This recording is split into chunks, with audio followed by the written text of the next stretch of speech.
एक सेठ अपने नगर का सबसे धनी और धार्मिक प्रवृत्ति वाला व्यक्ति था। सेठ के पास अधिक धन संपत्ति थी, किसी चीज की कोई कमी नहीं थी। वो बहुत ही सुखपूर्ण अपना जीवन अपने परिवार के साथ जी रहा था। सेठ और उसकी पत्नी शुरू से ही असहाय लोगों की मदद करते थे, उन्हें एक समय का भोजन कराया करते थे, जिसके कारण उन्हें बहुत ही ज्यादा सुख की अनुभूति होती थी। वही वो दोनों साधु महात्माओं को बहुत मानते थे, उन पर उनका बड़ा विश्वास था। उनके नगर में जब भी कोई साधु महात्मा आते, वो उनसे मिलने, उनके उपदेशों को सुनने जरूर जाया करते थे और उन्हें स्वयं के घर ले आकर उनका आदर सत्कार भी किया करते थे। यदि सेठ के घर के पास से कोई भिक्षु जाता तो वो उसे भी अपने घर आने का आग्रह करते। इसी तरह बार बार एक सन्यासी उनके घर पर भिक्षाटन करने आ जाता है और अपनी भिक्षा पात्र आगे करके भिक्षा मांगता है। सेठ सन्यासी को देख उसे अपने घर आने के लिए आग्रह करते हैं। सन्यासी भीतर जाता है। सेठ और उसकी पत्नी उनकी आओ भगत में लग जाते हैं। वो दोनों तुरंत उसके बैठने के लिए एक तख्त पर चादर बिछा देते हैं और सन्यासी के हाथ पैर धुलवाकर उसे कुछ विश्राम हेतु कहते हैं और स्वयं उसके भोजन की तैयारी में लग जाते हैं। तभी सेठ की पत्नी कुछ सामान लेने के लिए कहती है। सेठ बाहर चला जाता है। यहाँ उसकी पत्नी भोजन बनाने में लग जाती है।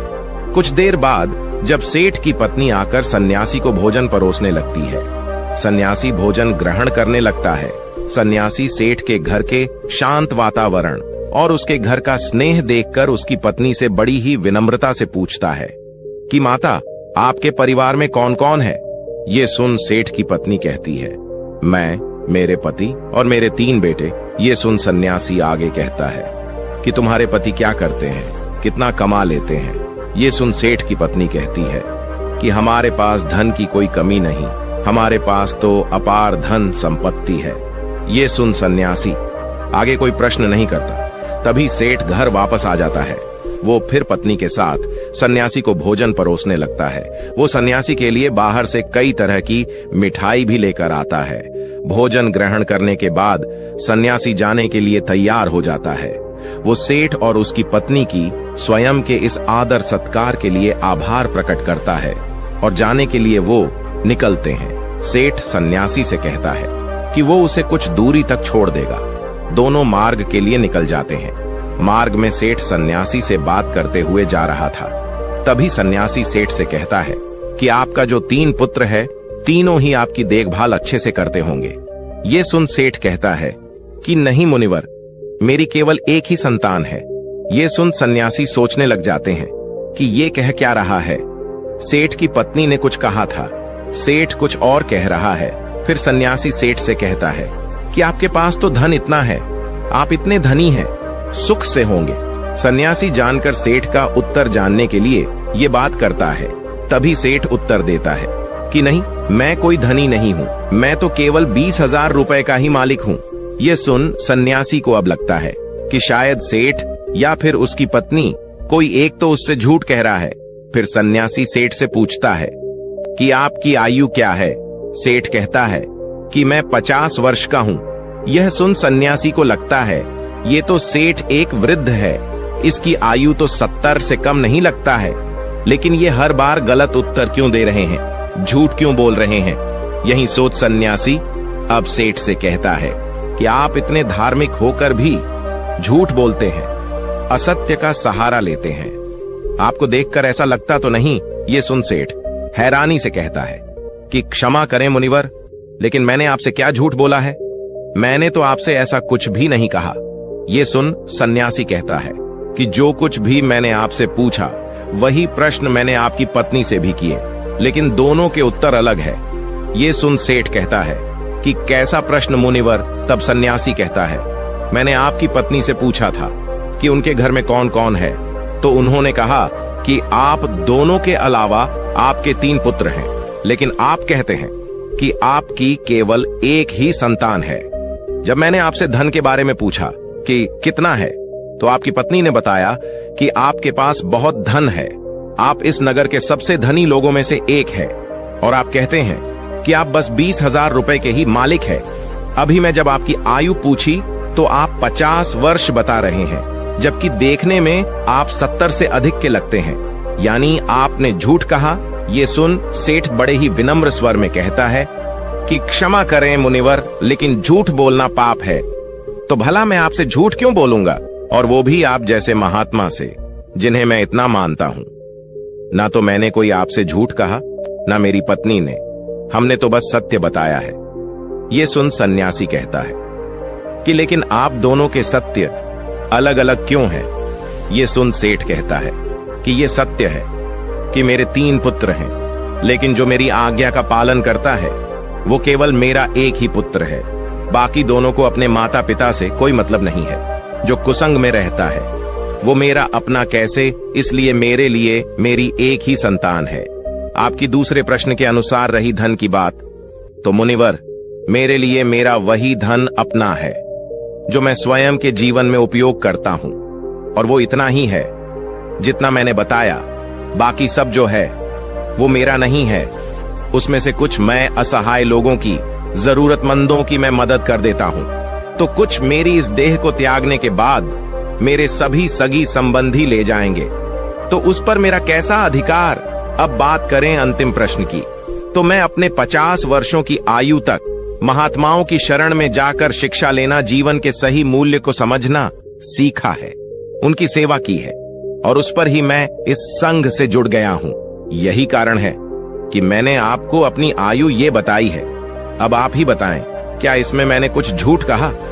ये सुन सन्यासी को अब सेठ की पूरी बात समझ आ जाती है, और वो कहते हैं कि क्षमा करें, मुझे पहले आपके विषय में जान लेना चाहिए था, स्वयं के भीतर आपकी झूठी छवि बनाने से पहले। और तब सन्यासी सेठ की बात का मान रखते हुए आगे बढ़ जाता है, और सेठ पुनः अपने घर लौट जाता है।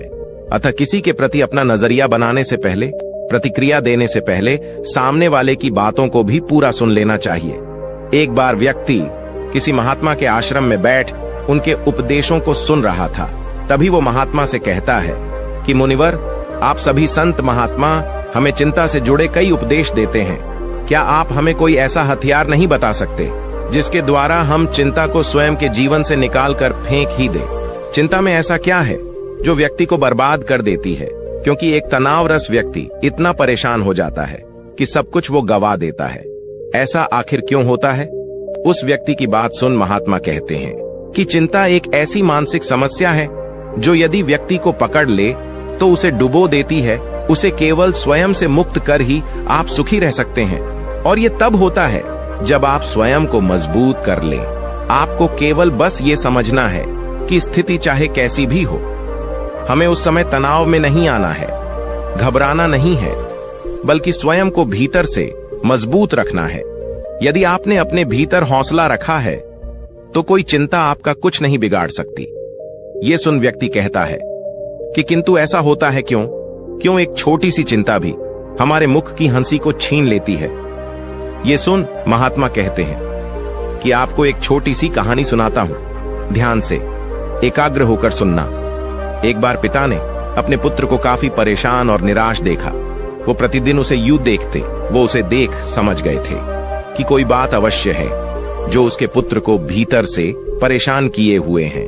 पिता ने कई बार पुत्र से ये पूछना चाहा कि वो किस चिंता में है, लेकिन पुत्र हर बार ये दिखाता कि कुछ नहीं हुआ और वो वहां से चला जाता। पुत्र के इस व्यवहार से पिता को ये विश्वास हो गया था कि अवश्य कोई बात है, चिंता है जो उसे भीतर से खाई जा रही है, लेकिन वो बता नहीं रहा है। तब पिता ने एक दिन पुत्र को अपने पास बुलाया और उसे समझाते हुए कहा कि जीवन में हम कितनी भी सफलता क्यों ना पा ले, लेकिन यदि हमारे भीतर चिंता या तनाव ने घर कर लिया तो ये हमारे उन्नति के बीच एक वादा बनकर आ जाती है। चिंता व्यक्ति को आगे बढ़ने नहीं देती, उसके भीतर कई सारी नकारात्मकता को भर देती है। चिंता बहुत ही भयानक होती है, ये सुखी समृद्ध घर को भी तबाह कर देती है। ये सब सून पुत्र कहता है कि आप कहना क्या चाहते हैं? पिताजी मैं समझ नहीं पा रहा हूं। तब पिता पुत्र को लेकर एक जंगल की तरफ चले जाते हैं और वहां पहुंच पुत्र से कहते हैं कि ये पेड़ जो तुम देख रहे हो ये कई वर्ष पुराना है। ये मेरे पिता के पिता के पिता यानी कि 3 पीढ़ी से भी ज्यादा पुराना पेड़ है और आज भी बाहर से उतना ही मजबूत है जितना पहले था। चाहे कितनी भी आंधी, तूफान, वर्षा क्यों ना आ जाए, इस वृक्ष को हिला तक नहीं पाई है। यही नहीं, इस पर न जाने आज तक कितने पेड़ भी टूट कर गिर गए हैं। बिजली गिर गई है, लेकिन ये पेड़ फिर भी नहीं गिरा, वहीं पर खड़ा है पूरी मजबूती के साथ। ये सब सुन पुत्र पिता से कहता है कि लेकिन ये सब आप मुझसे क्यों कह रहे हैं। तब पिता आगे उससे कहते हैं कि यहां मेरे साथ पीछे की तरफ आओ, कुछ दिखाता हूं। ये सुन पुत्र पिता के साथ उस पेड़ के पीछे जाता है और कहता है कि ये पेड़ के पीछे दिमक देख रहे हो। पुत्र कहता है कि हां।